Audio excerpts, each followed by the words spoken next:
guys, it's my birthday today and I'm so excited. From my smile, you can tell how excited I am. This video is one I've been wanting to make since, and I'm like, I'm nice and it's my birthday, so I might as well do this as a birthday gift to you. So I know that a lot of my subscribers are basically people that are interested in the hair business, are into hairs, have passion for hairs, and just basically all that. So I just decided to do this video dedicated to you mainly. So do you want to start hair business in the year 2023, or you started the hair business and you're struggling, or you don't know the niche you want to get into, you're just confused about it? I just basically decided to do this video to cater for you guys. So this is going to basically be like a mukbang, just sort of thing. I have cake here.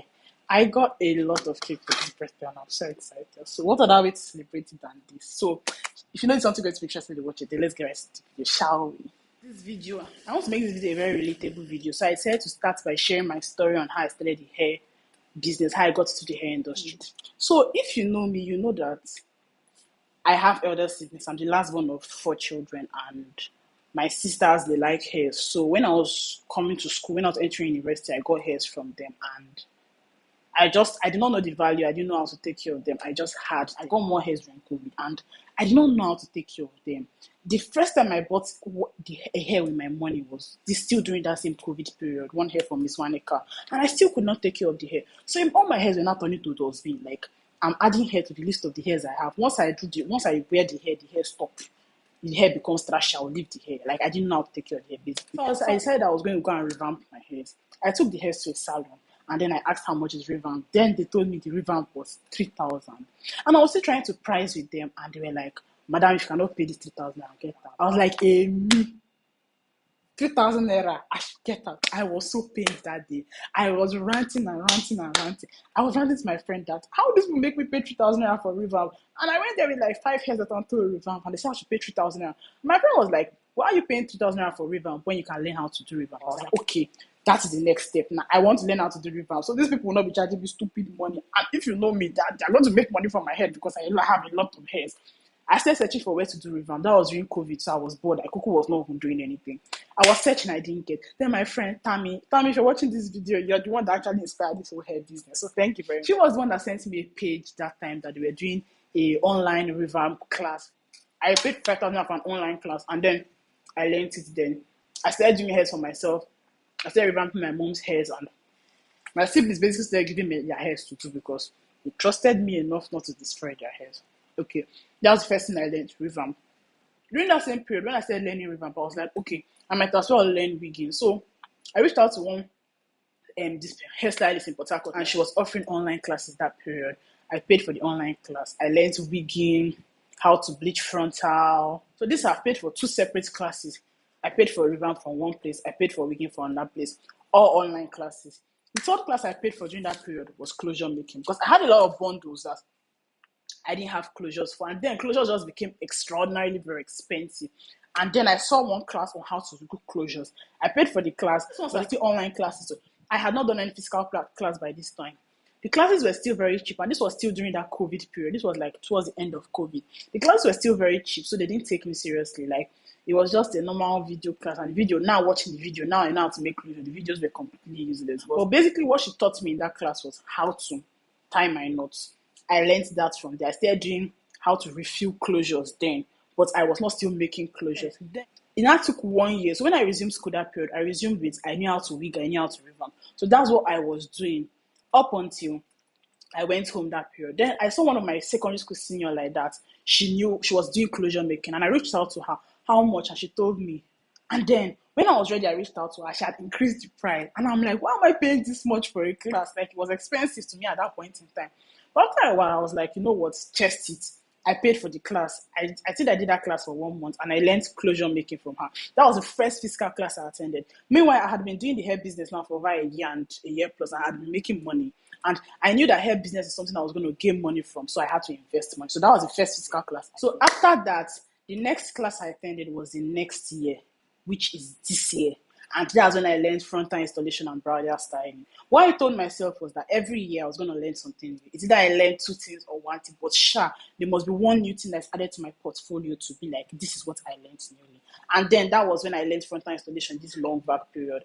I still want to learn coloring. I still have a lot of things to learn in this hair industry, but at the same time, As I'm learning things, I'm dropping other things. Do you understand? I'm learning enough to know that, okay, this is what I like in hair and this is what I don't like in hair. So I've dropped this and dropped that. Do you understand? But I'll explain better. But basically, that's just a preamble of how I got into the hair industry. Then, the next thing I'm going to be talking about now is how big this hair industry is.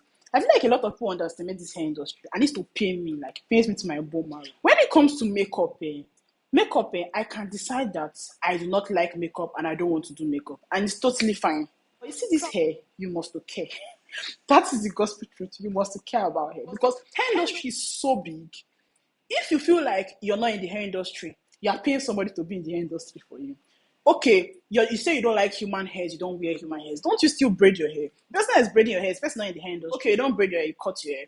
Are you not still cutting your hair? Who is cutting your hair? It's not in the hair industry. Okay, no, while I used to do everything on your own. How did you learn? Didn't you learn through a video? The person that made that video is the person not in the hair industry. Hair industry is broad. It extends from the braiding to the human hair industry to selling of hair accessories to the revamping industry to the micro links to the tapings to the packet hair. Hair industry is so large. Like there are so much things you can do in this hair industry. I see people saying, I want to get into the hair industry, and then the first thing you want to do is I want to sell hair. And then the next thing you are saying is I want to sell donor hair. And you want to cough out 10 million naira, 15 million naira to sell selling donor hair. I'm just looking at you as well. You don't know. Don't get me wrong, go. People that are selling the hair, please do your thing. I'm not in any way trying to castigate you. But the point of my story is selling hair, hair industry extends way beyond selling hairs that people think. You can decide to sell hair. Even amongst the selling hair, you must not sell donor hair. You can decide to sell packet hair. You can decide to sell synthetic hair. You can decide to sell attachments. No, that coily attachment has been trending. You can even decide to sell hair accessories and hair equipment. That's a part of hair industry that people overlook. Decide to go into the bridal industry and styling, frontal styling industry. That's an industry that is very, very huge. People are getting married every day. You can decide to go into coloring, micro links and taping, closure making, wig making, revamping, styling, pixie cuts. See, this hair industry is so big that nobody can do everything at the same time. Nobody can say, I'm into the hair industry and I'm doing everything at the same time. It's not possible. When it comes to frontal installation, the first person that comes to my mind in the whole of Nigeria should be Adefunke. Like, she's so good in the hair industry, no problem. When it comes to coloring, there's another person that comes to your mind. When it comes to pixie cut, there's another person that comes to your mind, tire cut. When it comes to this, another person comes to your mind. Like, different people have their different areas of specialty. The problem most people have is the fact that they want to do everything at the same time. Even me as I did here, so where they see I do all things hair. Truth be told, I do not draw things hair. There are some parts of hair that I do not like and I intend to drop. It's just money that is making me do all things. Once I start to get my area of specialty, I'm going to drop the rest of it because doing all things hair is being a jack of all trades. Everybody wants to sell hair at the same time. This hair industry extends way beyond what you see this hair industry is. Now, for the question, how to get to the hair industry with no money. There are different ways in which you can get to this hair industry with little to no income. I don't want to use the word no income because you still need your hair tools. But excuse me, you can still start with no income. It's not like you can't start with no income. You can still start, but you just need little to no income, basically. The first thing you can do is be an apprentice. That is like the easiest way to do something. Be an apprentice. But not being an apprentice, you have to swallow the pride where it is say you get and go and be doing humility. Go to somebody basically that you know is a pro at what you want to learn and go and meet the person. The person may ask you to pay. Some people ask you to pay, some people don't ask you to pay. Maybe you're coming in the form of helping them out or something. I don't really know the arrangements, but people usually have that. But you can go in as an apprentice and be helping the person. And gradually you're learning what you want to learn. And gradually you can start your own business that way. Do you understand? You can be an hair apprentice. You can start by learning online and practicing online. From my hair story, you can tell that 60% of what I learned them online. And I didn't just learn online and bring somebody's hair and start cutting the person's hair. I learned online and practiced with my own hair. All the layer cutting, this one I learned it with my own hair. So in case it's spoiled, it's my own hair that is spoiling. I'm not about collecting someone's hair and spoiling the person's hair. I learned most things with my own hair. It's when I knew that I was good enough to collect people's hairs, and then I actually started collecting people's hairs. You get that kind of cruise. You have to learn with your own hairs and practice with your own hairs. So you can learn online, watch YouTube videos, if you want to watch YouTube videos on closure making. I think I have a lot of videos on that and I'll still be doing more videos on that. But basically, there are different videos that cater to different hair sources you want to learn. If you want to learn how to import human hair, there are people that do that. If you want to learn how to sell hairs, there are people that do that. It's up until I went into frontal installation that I knew that most of these stylists that you see online, a lot of the videos they have is through photo shoots. You heard me right. A lot of these videos that they have is through photo shoots. All these people that are supposed to wedding styling with wedding gown every 2 working days, they do not have a bride every 2 working days. What they usually do is they get a model, style the model's hair, collab with makeup artists, someone that rents gown, venue. They just do a collab shoot and basically do like a mock wedding for you to feel like, yeah, they actually get wedding jobs. For you to get your first wedding job, are you not supposed to prove to the bride that, oh, I've actually done a wedding hairstyle before? How are you going to prove to this person to trust you with their big day to install your hair if you don't actually do mock photo shoots? Even myself, most of the videos you see, some of them are actually clients I get, but also some of them are photo shoots, and that's the gospel truth. I'll collab with a makeup artist, she does the makeup, I do the hair, we take our pictures, take our videos, and vamoose. Life can be so easy. Like, I feel like starting a business in Nigeria has been has been made to look so. I feel like you need to take away that mentality of hair business is hard and starting a business is hard. If you're watching this video, this is your sign to start a business. Excuse me, to start a hair business, because hair business is $1 million industry.